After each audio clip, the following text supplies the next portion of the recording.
Yerine aldı.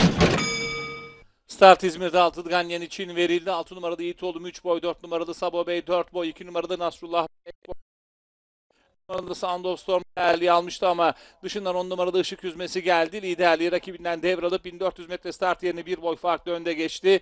3 numaralı Sound of Storm rakibinin kuyruğunda, onların dışında 9 numaralı Perfect Strike geldi.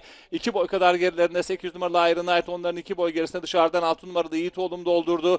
1200 geçildiği için de 7 numaralı Atlantic Storm 1 boy gerilerine, 2 numaralı Nasrullah Bey geldi. Onun 1 boy gerisinde 4 numaralı Sabo Bey var bariyer dibine yakın. 5 numaralı Lady Tiffany, onun da 2 boy kadar gerisinde 1 numaralı Grand Star sırasıyla koşuda son 1000 metre start yeri geçildi.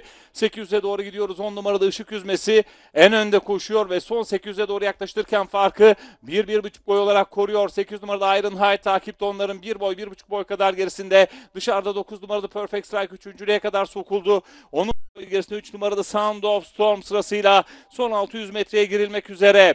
10 numaralı Işık Yüzmesi farkı 2 boy yapıyor. 8 numaralı Iron Knight'a takibe devam ediyor. 10 numaralı Işık Yüzmesi düzlüğe rakiplerin 2-2,5 boy farklı önünde çıktı. Koşuda artık son 400 metreye girildi. Son 400'e ilk giren isim 10 numaralı Işık Yüzmesi. Son 300'de farkı 3 boy olarak koruyor Iron Knight'ın. İçeriden Sound of Storm'un, gerilerden 9 numaralı Perfect Strike'ın gayretleri var. Ortalardan 2 numaralı Nasrullah Bey ile 5 numaralı Lady Tiffany ile birlikte 10 numaralı Işık Yüzmesi. Son 150 metreye 3 boy farklı önde koşuyor. İçeriden 3 numaralı Sound of Storm ve 5 numaralı Lady Tiffany atak yapıyor ama Işık Yüzmesi liderliği hiçbir yerde bırakmıyor. Fark 3-4 boy kadar. Koşuyu 10 numaralı Işık Yüzmesi kazanıyor.